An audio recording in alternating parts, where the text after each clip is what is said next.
What's up, basketball fans? Welcome to the Warriors Report. It's time to talk about how the Raptors have quietly had a very impressive offseason. No, they did not trade for Kevin Durant, and no, they did not sign an all-star. So how exactly did the Raptors have a good offseason? Well, I will be breaking that down for you guys in today's video. So if you're ready to watch this video, make sure to give it a thumbs up. Let's try to get this video to 125 likes. If you want to hit the subscribe button as well, that would be very much appreciated. So with that being said, let's get into today's video. Now, as you guys know, I do like to give out shout outs on my channel. And for today's video, the shout out goes out to Serge Sambarek. So Serge, thank you so much for supporting this channel with your likes and comments. It is very much appreciated. Now, let's quickly touch upon what it means for a team to have a successful offseason.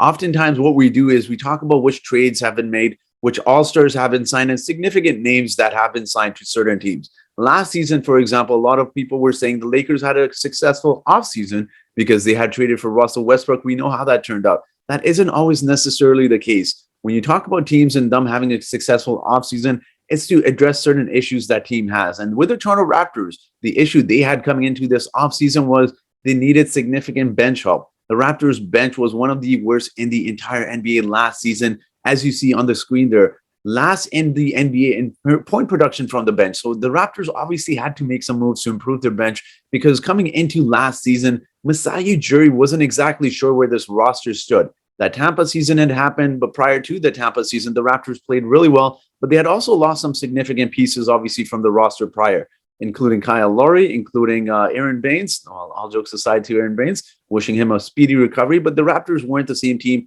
as we had previously seen in the years prior to. And the reason that was because the Raptors had slowly just lost a lot of their veteran pieces and they were moving towards a younger team. Now, the Raptors actually did not have any good bench depth coming into last season. They had guys like Yuta Watanabe. They had Sui Mykhailiuk. They relied heavily on Malachi Flynn to be a backup point guard, and he clearly wasn't ready to be that player. And instead, the Raptors have replaced him with guys like Thaddeus Young. That obviously was a trade in the Goran Dragic trade because Goran Dragic had higher ambitions and he chose not to play with the Toronto Raptors.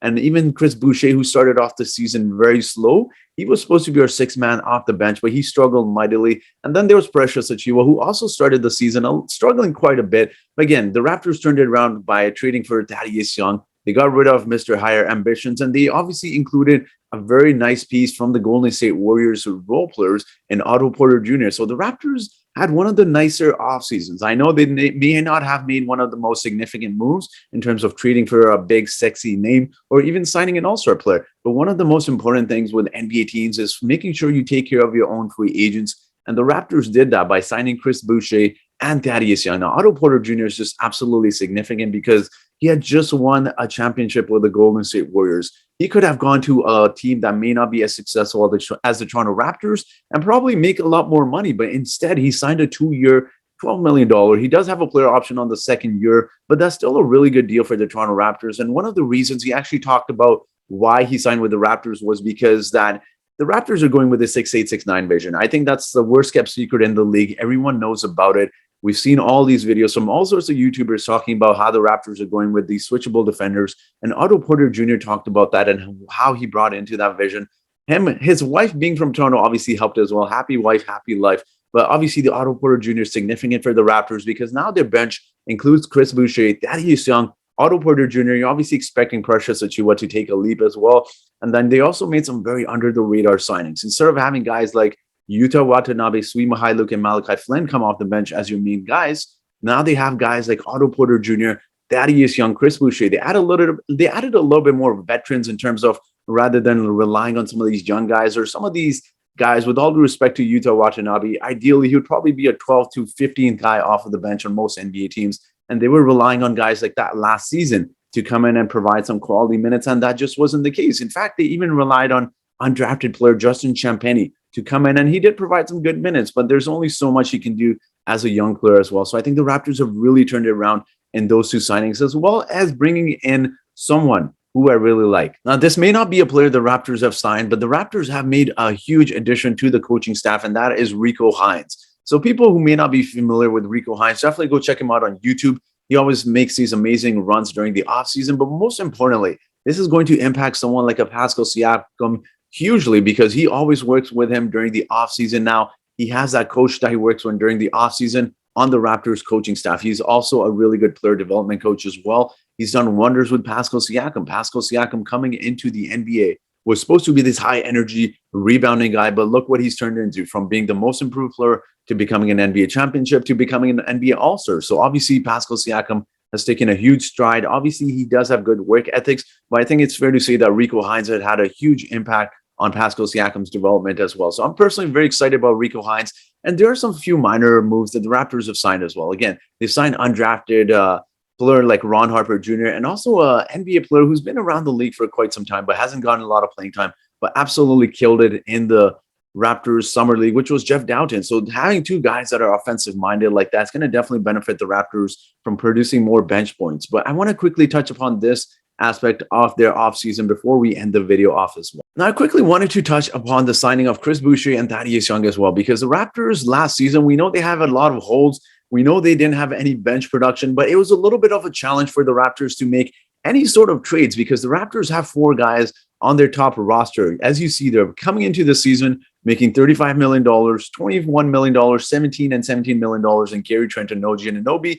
But after that, the drop-off was huge. Again, this is the salary as it currently stands. This is not last season. So last season, you had guys making about, Scotty Barnes obviously is not going to get moved, but you had guys like Kem Birch. So you had a huge difference from making $17 million to $35 million.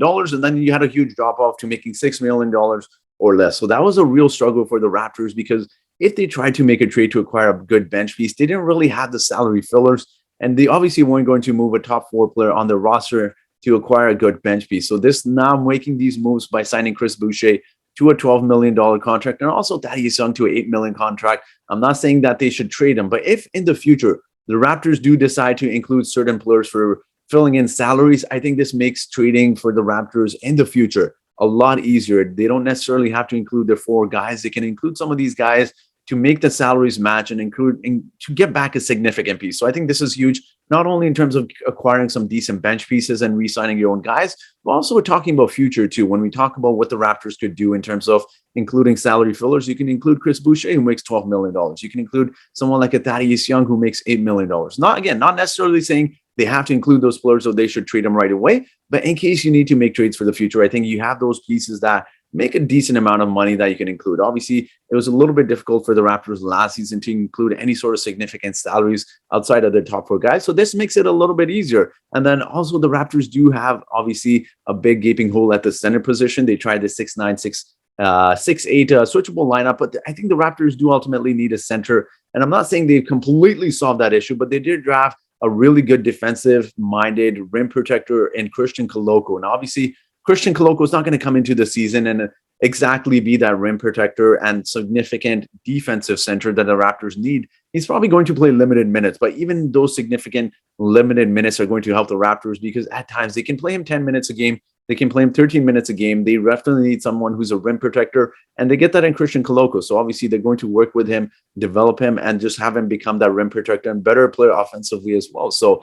again, I'm personally excited about the Raptors. Again, I know the offseason isn't officially over. We keep hearing about these Kevin Durant rumors, but personally, just some of these moves that the Raptors have made have been a significant addition to the Toronto Raptors. Personally, I'm excited, but I do want to hear from you guys. What are your thoughts on the additions of the Raptors moves this offseason? There weren't any significant moves, but I think the Raptors definitely solved some of their bigger issues in terms of needing guys that can produce off the bench. What are your thoughts? Make sure to leave your thoughts in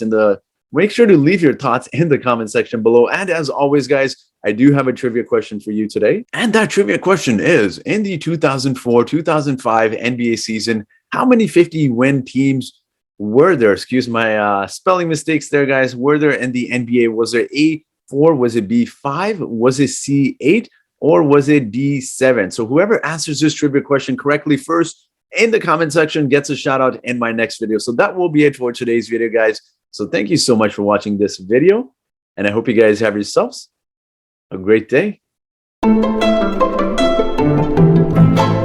Now, this person may not be a player, but this is a significant addition to the Raptors coaching staff.